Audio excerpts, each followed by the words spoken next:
ঈশ্বর যখন তার লোকেদের ব্যবস্থা প্রদান করেছিলেন, তখন সেটি আয়নার মতো কাজ করেছিল, যা তাদের পাপময় অবস্থা এবং পরিত্রাতাকে তাদের কতটা প্রয়োজন তা দেখিয়েছিল।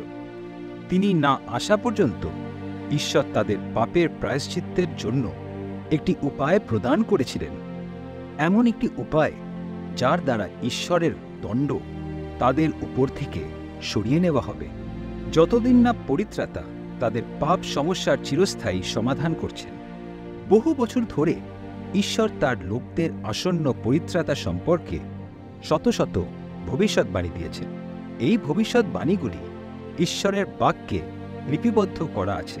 যারা পরিত্রাতার অপেক্ষায় ছিল, তারা তাকে অভিষিক্ত ব্যক্তি বা আসন্ন মসীহ রূপে দেখতে শুরু করেছিল। 150 খ্রিস্টপূর্বাব্দে ঈশ্বরের বাক্য গ্রিক ভাষায় অনুবাদ করা হয়েছিল। গ্রিক ভাষাবাদী প্রত্যেকেই মসীহ পরিত্রাতা সম্পর্কে ভবিষ্যৎবাণীগুলি পড়তে সক্ষম হয়েছিল।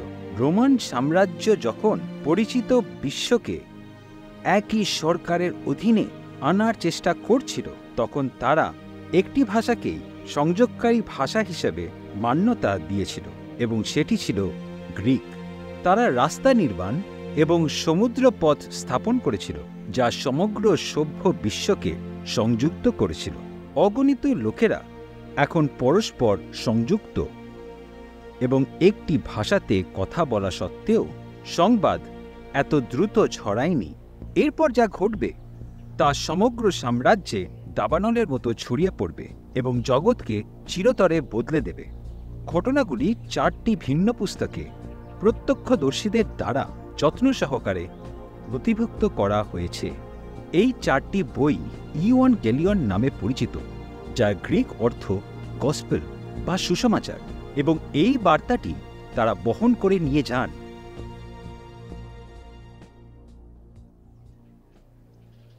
রোম সাম্রাজ্যের অন্তর্গত ইসরায়েল দেশের নাসরত নামে একটি ছোট্ট শহরে মরিয়ম নামে একজন কুমারী বাস করতেন। মথি 1:18 বলে, মরিয়ম যোসেফের প্রতি বাগদত্তা হইয়াছিলেন। তিনি এবং তার বাগদত্তা স্বামী যোসেফ উভয়ই ঈশ্বরভক্ত ছিলেন। মথি 1:19 বলে, যোসেফ ধার্মিক ব্যক্তি ছিলেন, যা বর্ণনা করে তিনি এমন একজন ব্যক্তি ছিলেন যিনি ঈশ্বর দ্বারা পাপের ক্ষমা লাভ করেছিলেন। লুক 2:24 লেখা আছে যে মরিয়ম নিজের জন্য বলিদান উৎসর্গ করতে গেছিলেন, এবং লুক 1:47 মরিয়ম বলছেন, আমার আত্মা আমার ত্রাণকর্তা ঈশ্বরে উল্লাসিত হইয়াছে। মরিয়ম তিনি জানতেন যে তাঁর একজন পরিত্রাতার প্রয়োজন, এবং তিনি এবং যোসেফ সহ ইসরায়েলের সমস্ত লোক যারা ঈশ্বরকে ভালোবাসতেন, তারা অবশ্যই একজন পরিত্রাতার, তাদের মসীহের আগমনের অপেক্ষায় দিন গুনছিলেন। কিন্তু যা ঘটতে চলেছিল তা মরিয়ম এবং যোসেফ কল্পনাও করতে পারেননি। লুক 1:26 বলে, যে ঈশ্বর স্বর্গদূত গাব্রিয়েলকে একটি গুরুত্বপূর্ণ বার্তা সহ মরিয়মের কাছে পাঠালেন। মরিয়ম ভয় পেয়েছিলেন, কিন্তু 30 গাব্রিয়েল মরিয়মকে বললেন, মরিয়ম, ভয় করিও না, কেননা তুমি ঈশ্বরের নিকটে অনুগ্রহ পাইয়াছ। আর দেখো, তুমি গর্ভবতী হইয়া পুত্র প্রসব করিবে, ও তাহার নাম যীশু রাখিবে। তিনি মহান হইবেন, আর তাহাকে পরাৎপরের পুত্র বলা যাইবে। আর প্রভু ঈশ্বর তাহার পিতা দাউদের সিংহাসন তাহাকে দেবেন। প্রায় 1000 বছর পূর্বে ঈশ্বর রাজা দাউদের কাছে প্রতিজ্ঞা করেছিলেন যে মসীহ হবেন তার বংশধরদের একজন। আর এখন স্বর্গদূত মরিয়মকে, যিনি রাজা দাউদের বংশধর ছিলেন, বললেন যে তিনি এই পুত্র যিশুর জন্ম দিবেন। তিনি যুগে যুগে রাজত্ব করবেন, তাঁর রাজ্যের শেষ হবে না। মরিয়ম নিশ্চয় হতবাক হয়ে থাকবেন। এটি ছিল ভবিষ্যৎবাণীর পরিপূর্ণতা। ইসরায়েল এই মুহূর্তের অপেক্ষায় ছিল। তখন মরিয়ম দূতকে কহিলেন, ইহা কিরূপে হইবে? আমি তো পুরুষকে জানি না। দূত উত্তর করিয়া তাহাকে কহিলেন, পবিত্র আত্মা তোমার উপরে আসিবেন এবং পরাৎপরের শক্তি তোমার উপরে ছায়া করিবে। এই কারণ যে পবিত্র সন্তান জন্মিবেন তাহাকে ঈশ্বরের পুত্র বলা যাইবে।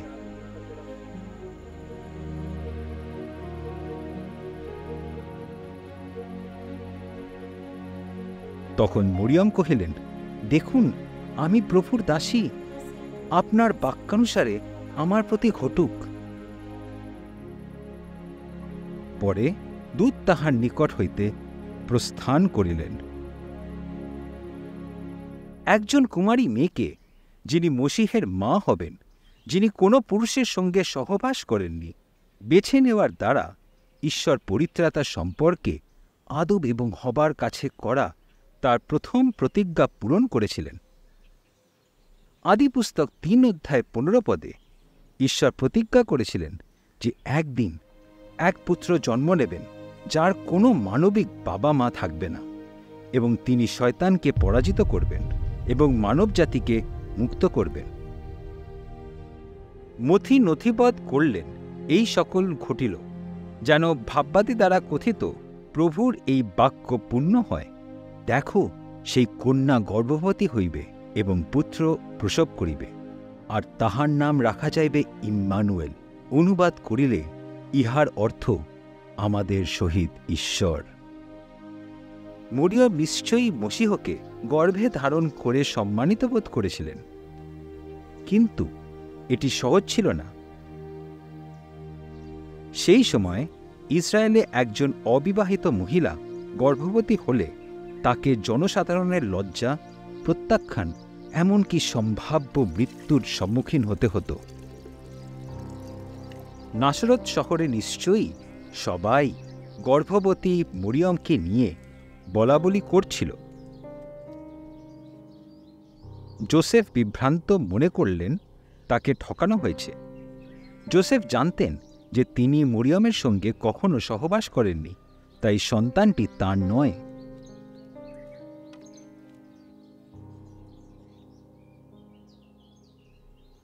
মথি 1:20-21 বলে, ঈশ্বরের হস্তক্ষেপ না করা পর্যন্ত যোসেফ গোপনে তাদের বাগদান ভেঙে ফেলার কথা ভাবছিলেন।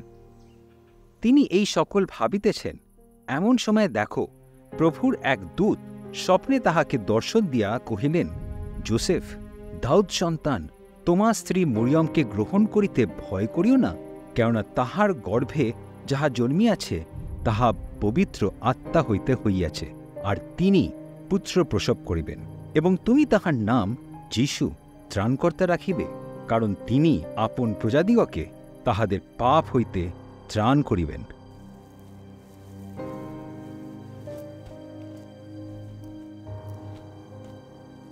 কল্পনা করুন, যোসেফের কেমন অনুভূতি হয়ে থাকবে যখন তিনি উপলব্ধি করলেন যে মরিয়মের গর্ভের শিশুটি তাদের মসীহ হবেন, যিনি তাদের পাপ থেকে উদ্ধার করবেন। মথি 1:24 বলে, যোসেফ ঈশ্বরের আজ্ঞা মানলেন এবং তৎক্ষণাৎ আপন স্ত্রী মরিয়মকে গ্রহণ করিলেন। যিশুর জন্মের পর যোসেফ এবং মরিয়ম স্বাভাবিক শারীরিক ঘনিষ্ঠতা উপভোগ করবেন, যা একজন স্বামী এবং স্ত্রী করে থাকেন। একসাথে তাদের আরও সন্তান হবে, যাদের নাম মথি 13:55 তালিকাভুক্ত করা হয়েছে এবং বাইবেলের বিভিন্ন জায়গায় উল্লেখ করা হয়েছে। কিন্তু মরিয়ম যিশুকে জন্ম না দেওয়া পর্যন্ত, মথি 1:25 বলে, সেই পর্যন্ত যোসেফ তাহার পরিচয় লইলেন না।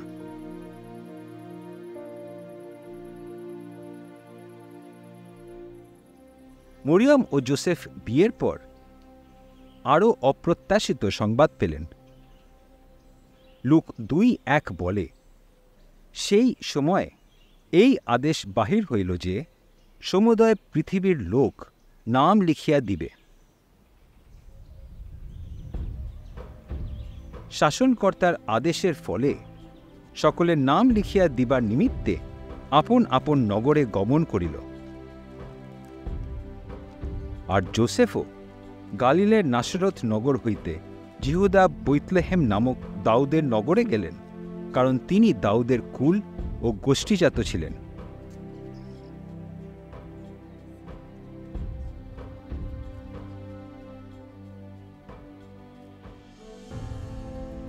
একজন গর্ভবতী মহিলার পক্ষে নাসরতের বাড়ি ছেড়ে তাদের পূর্বপুরুষদের শহর বেতলেহেমে প্রায় ৮০ মাইল যাত্রা করাটা কঠিন ছিল।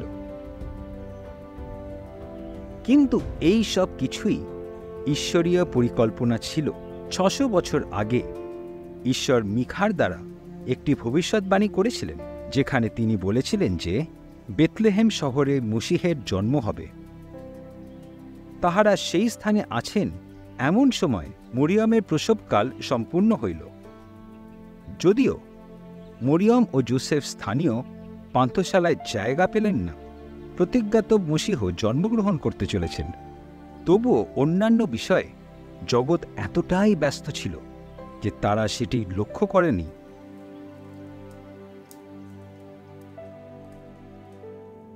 লূক 2:7 বলে, আর তিনি আপনার প্রথমজাত পুত্র প্রসব করিলেন এবং তাহাকে কাপড়ে জড়াইয়া যাবপাত্রে শোয়াইয়া রাখিলেন, কারণ পান্থশালায় তাদের জন্য স্থান ছিল না।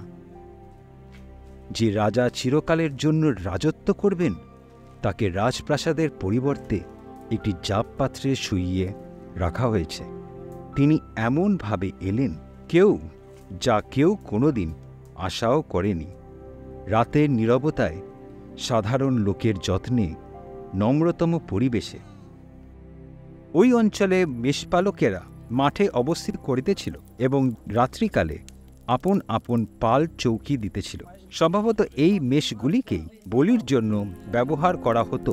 কিন্তু এই রাতে যিনি জন্মেছিলেন, তিনি তাদের পাপ থেকে রক্ষা করবেন, যেন তাদের আর অন্য কোনো বলিদানের প্রয়োজন না হয়। ঈশ্বর তার সার্বভৌম ইচ্ছায় মেষপালকদের পরিত্রাতার জন্মের বার্তা সর্বপ্রথমে শোনার জন্য মনোনীত করেছিলেন।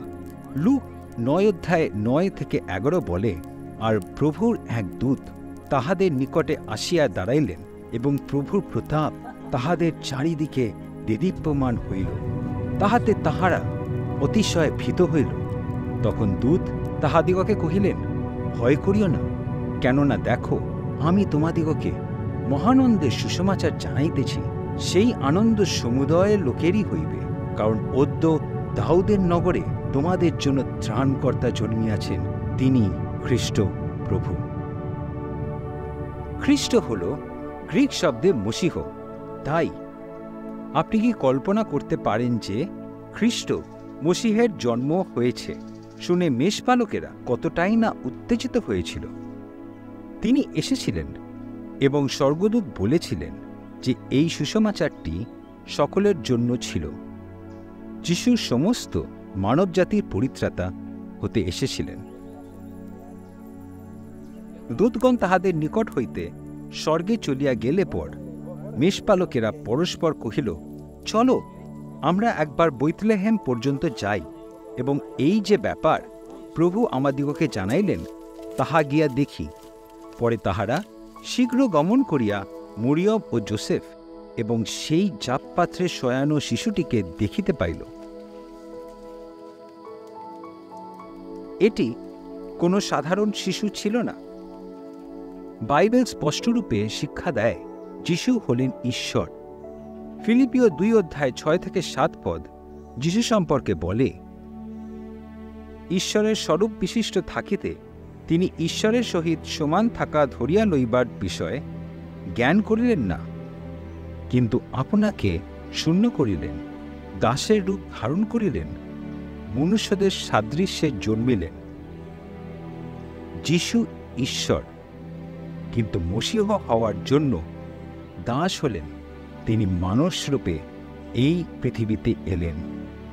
ইব্রিয় 2:14 এমনকি ব্যাখ্যা করে, ভালো, সেই সন্তানগণ যখন রক্তমাংসের ভাগী, তখন তিনি আপনিও তদ্রূপ তাহার ভাগে হইলেন। যিনি সমস্ত জগতের সৃষ্টিকর্তা, তিনি মানুষ হয়ে এই জগতে এলেন। সৃষ্টিকর্তা নিজেই সৃষ্টির অংশ হয়ে এলেন, যার মুখের বাক্যে তারারা অস্তিত্ব লাভ করেছিল।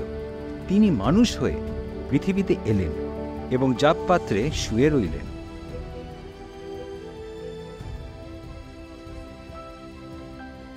আর সেই বাক্য মাংসে মূর্তিমান হইলেন এবং আমাদের মধ্যে প্রবাস করিলেন। ঈশ্বরকে কেহ কখনো দেখে নাই। একজাত পুত্র যিনি পিতার ক্রোড়ে থাকেন, তিনি তাঁহাকে প্রকাশ করিয়াছেন। অবশেষে মরিয়ম এবং যোসেফ নাসরতে ফিরে যান, কিন্তু বাইবেলে যিশুর বেড়ে ওঠার জীবন সম্পর্কে খুব অল্প বিবরণী রয়েছে। যিশুর 12 বছর বয়সের একটি ঘটনার কথা লুক উল্লেখ করেছেন, কিন্তু বাইবেল স্পষ্টরূপে বলে যে যিশু তার জীবনের প্রথম 30 বছর ঈশ্বর হওয়া সত্ত্বেও কোনো অলৌকিক কাজ করেননি বা ঈশ্বর হিসাবে তার শক্তি প্রদর্শন করেননি। বিস্ময়কর নয়? যিশু, যিনি স্বর্গে পরম মহিমায় বাস করেছিলেন এবং পূজিত হচ্ছিলেন, তিনি পৃথিবীতে এলেন এবং অন্য সবার মতোই ধুলোময় পথ দিয়ে হাঁটলেন। 30 বছর যিশু সকলের মধ্যে অতি সাধারণ জীবনযাপন করলেন। কিন্তু কেন কেন এই কাজ করলেন? ইব্রিয় 4 অধ্যায় 15 এবং 16 অনুসারে যিশু আমাদের প্রতি সহানুভূতিশীল হওয়ার জন্য আপনি এবং আমি যে সমস্ত পরিস্থিতির মধ্যে দিয়ে এই পৃথিবীতে পার হই, তিনিও তা বেছে নিলেন যেন আমরা তার উপর নির্ভর করতে পারি এবং এই কথা ভেবে সাহায্যের জন্য তার কাছে আসতে পারি। আপনি যে কোনো পরিস্থিতির সম্মুখীন হন না কেন, যিশু তা বোঝেন। স্কুলে যাওয়া বা একটি পরিবারের অংশ হওয়া কি, তা তিনি জানেন। বাবা মা যখন ভুল বোঝেন বা সম্পর্কের জটিল টানাপোড়েন, তিনি সবই জানেন। যিশুকে কাজ করতে হয়েছিল এবং বেঁচে থাকার জন্য সংগ্রাম করতে হয়েছিল। তিনি আমাদের জুতো পায়ে দিলেন, আমাদের পৃথিবীর এই ধুলোময় পথ দিয়ে হাঁটলেন এবং তিনি এটি শুধুমাত্র আপনার জন্য করলেন। যিশুর বয়স যখন প্রায় 30 বছর, তখন জগতে অন্যান্যদেরও জানার সময় হয়ে এসেছিল যে তিনি মসীহ। মথি 3 অধ্যায় 1 পদ বলে, সেই সময় যোহন বাপ্তাইজক উপস্থিত হইয়া জিহুদার প্রান্তরে প্রচার করিতেছিলেন। যোহন বাপ্তাইজক ঈশ্বর দ্বারা প্রেরিত একজন বার্তাবাহক ছিলেন, যিনি লোকদের মসীহের জন্য প্রস্তুত করছিলেন। মথি 3 অধ্যায় 2 পদ বলে, তিনি লোকদের কাছে অনুরোধ করছিলেন, মন ফিরাও, কেননা স্বর্গরাজ্য সন্নিকট হইল। অনুতাপ গ্রিকে এই শব্দটির আক্ষরিক অর্থ হল মন পরিবর্তন করা। আপনি দেখুন, অনেকেই মনে করেছিল যে তাদের জাতিসত্তা, তাদের সৎকর্ম বা তাদের ধর্মীয় অনুষ্ঠানের ভিত্তিতে ঈশ্বর স্বয়ংক্রিয়ভাবে তাদের স্বর্গে গ্রহণ করবেন, কিন্তু এই দৃষ্টিভঙ্গি ভুল। বাইবেল 10 আজ্ঞার দ্বারা প্রকাশ করে যে আমরা সকলেই পাপী হিসাবে দোষী। যোহন বলেছিলেন তাদের অনুতাপ করা প্রয়োজন। অন্য কথায়, তারা যেন মন পরিবর্তন করে এবং উপলব্ধি করে যে স্বর্গে যাওয়ার জন্য তারা যথেষ্ট ভালো মানুষ নয়, এবং স্বীকার করে যে তারা পাপী, যাদের একজন পরিত্রাতার প্রয়োজন, আর আপন আপন পাপ স্বীকার করিয়া জর্দন নদীতে তাহার দ্বারা বাপ্তাইজিত হইতে লাগিল। যারা যোহনের প্রচারে একমত হলেন, তারা জর্দন নদীতে বাপ্তিস্মের দ্বারা তা প্রকাশ করলেন। এই বাপ্তিস্ম তাদের উদ্ধার দেয়নি বা তাদের পাপ ধুয়ে ফেলেনি। এই বাপ্তিস্ম ছিল একটি বাহ্যিক কাজ, যা দেখায় যে তারা বিশ্বাস করে যে তারা পাপী, যারা আসন্ন মসীহের অপেক্ষায় রয়েছেন। ঈশ্বর যখন বাপ্তাইজককে পাঠিয়েছিলেন লোকদের মসীহের জন্য প্রস্তুত করতে এবং প্রকাশ করতে যে মসীহ কে। যোহন 1:33 অনুসারে ঈশ্বর যোহন বাপ্তাইজককে বলেছিলেন, যার উপর তিনি আত্মাকে দৃশ্যমানভাবে অবতরণ করতে দেখবেন, তিনিই হলেন মসীহ। সেই সময় যিশু গালিলের নাসরত হইতে আসিয়া যোহনের দ্বারা জর্দনে বাপ্তাইজিত হইলেন।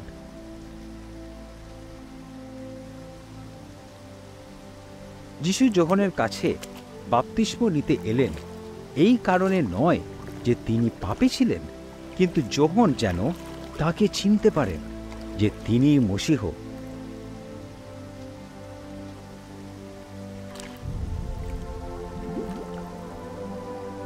আর তৎক্ষণাৎ জলের মধ্য হইতে উঠিবার সময় দেখিলেন আকাশ দুই ভাগ হইল, এবং আত্মা কপতের ন্যায় তাহার উপরে নামিয়া আসিতেছেন। আর স্বর্গ হইতে এই বাণী হইল, তুমি আমার প্রিয় পুত্র, তোমাতেই আমি প্রীত। আমি কল্পনা করি যোহনের অবস্থা কেমন হয়ে থাকবে যখন তিনি আত্মাকে দৃশ্যমানভাবে যিশুর উপর নেমে আসতে দেখলেন এবং উপলব্ধি করলেন যে ঈশ্বর তাকে যে চিহ্ন দিয়েছিলেন এটি ছিল তাঁরই পরিপূর্ণতা। যিশু হলেন প্রতিজ্ঞাত মসীহ। যিশুর উপর আত্মার অবতরণের সময় পিতা ঘোষণা করলেন যে তিনি তার প্রিয় পুত্র, যার প্রতি তিনি প্রীত। লক্ষ্য করুন, যারা সেই দিন সেখানে দাঁড়িয়েছিল তারা সবাই পাপী ছিল এবং তাদের পাপের কারণে তারা ঈশ্বরকে সন্তুষ্ট করতে পারেননি। কিন্তু তাদের মধ্যে যিশু দাঁড়িয়েছিলেন। তিনি একমাত্র যিনি নিখুঁতভাবে ঈশ্বরের সমস্ত আজ্ঞাগুলি পালন করেছিলেন এবং তাকে সন্তুষ্ট করেছিলেন। যিশু কি সত্যি নিষ্পাপ ছিলেন? কারণ যিশু যদি পাপ করতেন তাহলে তিনি কোনোভাবেই তাদের পরিত্রাতা মসীহ হতে পারতেন না। যিশু নিষ্পাপ ছিলেন এবং এই সত্যটি শীঘ্রই প্রমাণিত হয়ে যাবে। মার্ক 1:12-13 বলে, তৎক্ষণাৎ আত্মা তাহাকে প্রান্তরে পাঠাইয়া দিলেন। সেই প্রান্তরে তিনি 40 দিন থাকিয়া শয়তানের দ্বারা পরীক্ষিত হইলেন। শয়তান যেভাবে পাপে ফেলার জন্য আদম ও হবাকে প্রলোভিত করেছিল, যিশুকেও সে প্রলোভনের দ্বারা পাপে ফেলার চেষ্টা করল। আদম ও হবার মতো না করে যিশু বিজয়ী হলেন।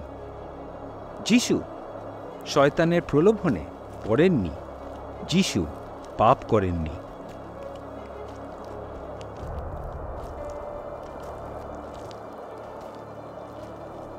সারা জীবন যিশু আপনার এবং আমারই মতোই প্রলোভনের সম্মুখীন হয়েছিলেন। ইব্রিয় 4:15 বলে, কিন্তু তিনি সর্ববিষয়ে আমাদের ন্যায় পরীক্ষিত হইয়াছেন বিনা পাপে। লূক 1:35 বলে যে যিশু হলেন পবিত্র, অর্থাৎ তিনি হলেন সম্পূর্ণ পবিত্র, যার মধ্যে কোনো মন্দতা নেই। একমাত্র যিশুই ঈশ্বরকে সম্পূর্ণ সন্তুষ্ট করতে পারেন। একমাত্র যিশুই নিষ্পাপ ও নিখুঁত জীবনযাপন করতে পারেন। পুরাতন নিয়মে ঈশ্বর তার লোকদের নির্দেশ দিয়েছিলেন কিভাবে পাপের জন্য তাদের পশু বলিদানের জন্য আনতে হবে। অনেক সময় মানুষ বিকল্প হিসাবে একটি মেষশাবক নিয়ে আসত। বিকল্প বলতে বোঝায় যে অন্যের জায়গা নেয়। তারপর সেই মেষশাবকটিকে পরীক্ষা করা হতো সত্যিই সেটি ঈশ্বরের কাছে গ্রহণযোগ্য কিনা। যিনি মেষশাবকটিকে নিয়ে আসতেন তাকে পরীক্ষা করা হতো না। তিনি একজন পাপী। তিনি পূর্বেই জানতেন যে তিনি ঈশ্বরের কাছে গ্রহণযোগ্য নন, কিন্তু লোকটির বিকল্পরূপে মেষশাবকটিকে নিখুঁত হতে হবে। এতে কোনো খুঁত থাকবে না। সেই লোকটির জায়গায় মেষশাবকটি পরীক্ষিত হল। ঈশ্বর যেভাবে একটি মেষশাবককে পরীক্ষা করার অনুমতি দিয়েছিলেন, সেইভাবে যিশু এলেন আমাদের বিকল্পরূপে আমাদের পরিবর্তে পরীক্ষিত হওয়ার জন্য। কারণ যিশু যেভাবে প্রান্তর থেকে পাপ ও শয়তানের উপর বিজয়ী হয়ে ফিরলেন। যোহন 1:29 বলে, পরদিন তিনি যিশুকে আপনার নিকটে আসিতে দেখিলেন আর কহিলেন, ওই দেখো ঈশ্বরের মেষশাবক, যিনি জগতের পাপভার লইয়া যান। যিশু আমাদের পরিবর্তে আমাদের বিকল্প হওয়ার জন্য ঈশ্বরের মেষশাবক রূপে এসেছিলেন। যেভাবে যাজক শুধুমাত্র বলির মেষশাবকটিকে পরীক্ষা করতেন, ঈশ্বরের পরিকল্পনা ছিল যিশুকে আমাদের পরিবর্তে পরীক্ষা করার জন্য বিকল্প হিসাবে প্রদান করা। কারণ ঈশ্বর জানতেন যে আমি ও আপনি পাপের কাছে হেরে যাব এবং তাঁর সিদ্ধ ব্যবস্থা পালন করতে ব্যর্থ হব। ঈশ্বর জানতেন আমাদের একজন বিকল্পের প্রয়োজন। যিশু আমাদের সেই বিকল্প হয়ে এলেন। যিশুই ঈশ্বরের সিদ্ধ ব্যবস্থা পালন করতে ও তাকে সম্পূর্ণরূপে সন্তুষ্ট করতে পারতেন। যিশু এসেছিলেন সেই জীবন যাপন করতে যা আমি ও আপনি পারিনি। যিশু আমাদের জন্য ঈশ্বরের মেষশাবক হয়ে এলেন, যিনি জগতের পাপভার তুলে নিয়ে যান।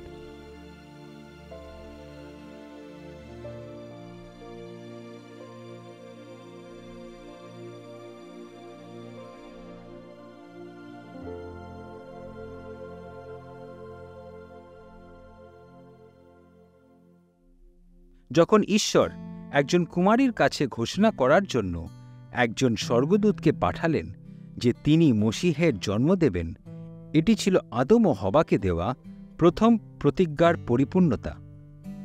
ঈশ্বর তাদের বলেছিলেন যে কোনো মানবিক পিতা ছাড়াই একজন পরিত্রাতার জন্ম নেবেন, যিনি বড় হয়ে শয়তানের মাথা চূর্ণ করবেন।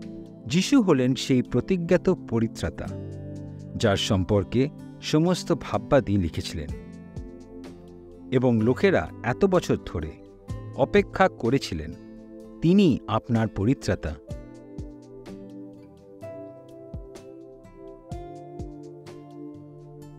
মসীহ এমনভাবে এলেন যা কেউ আশা করেনি। স্বয়ং ঈশ্বর মানুষরূপে এই পৃথিবীতে নেমে এলেন। যিশু বড় হলেন এবং তার সঙ্গে বসবাসকারী সমস্ত লোকের আনন্দ এবং দুঃখ অনুভব করলেন। সৃষ্টিকর্তা আপনাকে ভালোবেসে সৃষ্টির অংশ হলেন।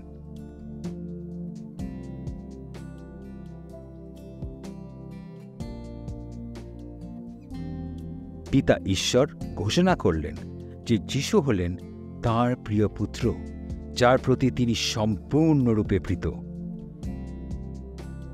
একমাত্র যিশুই শয়তানের প্রলোভনের সম্মুখীন হয়ে নিখুঁত জীবনযাপন করলেন ও পাপ করলেন না। যিশু ঈশ্বরের নিখুঁত মেষশাবক হয়ে এলেন, যিনি জগতের পাপভার তুলে নিয়ে যান। যিশু ঈশ্বরের দ্বারা পরীক্ষিত হওয়ার জন্য এলেন, যেন তিনি আমাদের পরিবর্তে একজন বিকল্প হতে পারেন।